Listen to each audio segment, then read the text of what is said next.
Direktorat Reserse Kriminal Umum Polda Gorontalo menetapkan Mustafa Yasin, anggota DPRD Provinsi Gorontalo sebagai tersangka dalam kasus dugaan penipuan dan penggelapan penyelenggaraan haji dan umroh ilegal. Kasus ini diungkap langsung oleh Kapolda Gorontalo Irjen Polisi Widodo dalam konferensi pers yang digelar di Mapolda Gorontalo pada Selasa 11 November 2025. Menurut Kapolda, praktik tersebut dilakukan sejak tahun 2017 hingga 2024. Selama kurun waktu itu, tersangka berhasil memberangkatkan sejumlah jemaah ke Tanah Suci menggunakan visa kerja, bukan visa ibadah sebagaimana mestinya.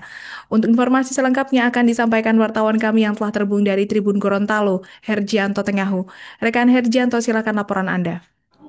Ya, benar sekali, Alinda di studio Tribuners. Selamat sore dimanapun Anda berada, bahwa memang Direktorat Reserse Kriminal Umum di Treskrimum Polda Gorontalo telah menetapkan Mustafa Yasin selaku anggota DPRD Provinsi Gorontalo sebagai tersangka dalam kasus dugaan penipuan dan penggelapan penyelenggaraan haji dan umroh ilegal. Kasus ini diungkap langsung oleh Kapolda Gorontalo, Irjen Pol Widodo, dalam konferensi pers yang digelar kemarin Selasa 11 November 2025 di Mapolda Gorontalo. Menurut Widodo, praktik tersebut dilakukan sejak tanggal atau tahun 2017 sampai dengan tahun 2024. Selama kurun waktu itu, tersangka berhasil memberangkatkan sejumlah jamaah haji ke Tanah Suci menggunakan visa kerja, bukan visa ibadah sebagaimana mestinya. Laporan pertama diterima di Desa Palopo, Kecamatan Marisa, Kabupaten Pohuwato, Provinsi Gorontalo, yang menjadi lokasi awal para korban melapor. Total ada 62 korban dengan total kerugian mencapai 2,54 miliar. Setiap calon jamaah ini membayar kurang lebih antara 150 sampai dengan 175 juta. Dari total korban tersebut, antara lain 44 orang batal berangkat, 9 orang telah terhenti di Dubai, dan 30 orang sampai ke Jeddah. Namun karena mereka menggunakan visa kerja, maka untuk ibadah haji tidak bisa dilaksanakan. Mustafa dalam kasus ini diancam hukuman pidana 6 tahun penjara dan denda maksimal 6 miliar ya. Kapolda menambahkan saat ini pihaknya masih terus melakukan pengembangan. Bahkan disebut-sebut bakal ada ketambahan 2 tersangka, namun ini masih dalam proses pengembangan ya. Karena memang kasus ini menyita perhatian publik, terutama menyeret nama anggota DPRD Provinsi Gorontalo. Tadi pagi kami konfirmasi atau minta tanggapan dari DPW maupun dari dari lembaga DPRD itu sendiri, yakni yang memberikan keterangan langsung adalah Ketua DPRD Provinsi Gorontalo, Thomas Mupili. Ia menyebut bahwa saat ini kasus yang menjerat salah satu oknum ya, anggota DPRD Provinsi Gorontalo ini adalah proses yang dijalankan oleh pihak kepolisian, dan ia menghargai proses tersebut. Ia juga menyebut bahwa secara terpisah di DPRD sendiri ada yang namanya sidang kode etik.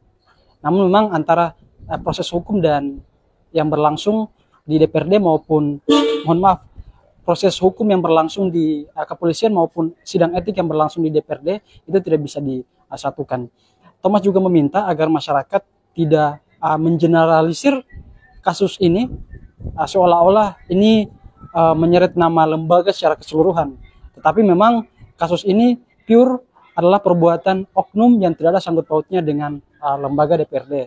Dia juga menyebut bahwa dana yang diduga digelapkan atau ditipu ini merupakan dana perusahaannya, gitu. Artinya tidak ada atas nama program pemerintah atau program DPRD, sehingga memang masyarakat diminta untuk lebih jeli melihat informasi yang beredar, juga tidak mengeneralisir ini agar tidak merugikan pihak-pihak lainnya.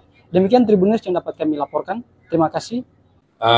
Siang ini sengaja saya minta rekan-rekan datang untuk bisa sama-sama dengan kita dan menyampaikan progres penanganan kasus penipuan haji umroh melalui travel di wilayah Gorontalo. Silakan kalau ada pertanyaan.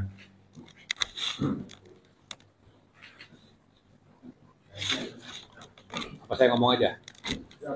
Langsung aja Pak, dijelaskan kronologisnya. Oke. Jadi sejak tahun 2017 sampai tahun 2024 ya, tersangka atas nama MY ya, yang merupakan dirut PT NMU ya, di TKP di Desa Palopo, Kecamatan Marisa, Pohuwato. Ya. Sejak tahun 2017 sampai 2024 berhasil memberangkatkan haji umroh ya, tapi dengan menggunakan visa kerja. Pada waktu itu belum ketahuan ya.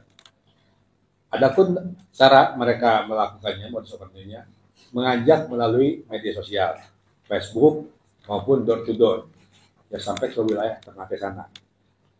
Insya Allah nanti setelah kita lakukan penangkapan tersangka, gelar nanti kita masalah. Pak, sedikit saja Pak, ada yang ingin disampaikan Pak. Pak, ada tanggapan Pak terkait penahanan ini Pak. Kemarin sempat dibantah Pak, ada juga yang mau disampaikan.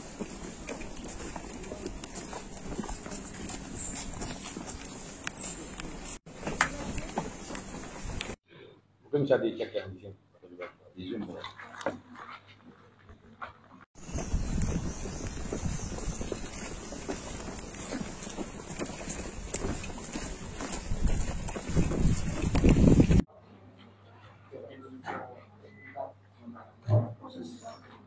Penambahan sekarang 2 saksi.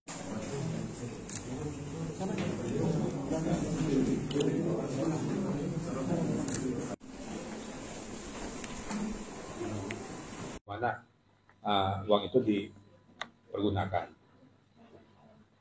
Pak, apa tersangka ini tidak ada kaitan dengan sindikat uang penjahat penyelenggaraan haji yang ditangkap? Ini kan bukan terjadi Gorontalo, tapi secara nasional. Ya. Sementara belum Pak, masih dalam satu wadah perusahaan travel ini ya. Karena tadi dia melalui medsos kan bisa kemana-mana Pak, bisa ke luar negeri malah kan. Nah, yang door to door juga bisa dia tetap ada ke Ternate apa. Nah ini kaki tangan ininya yang kalau apakah dia tahu ini ada perkeluaran sini yang ngambil.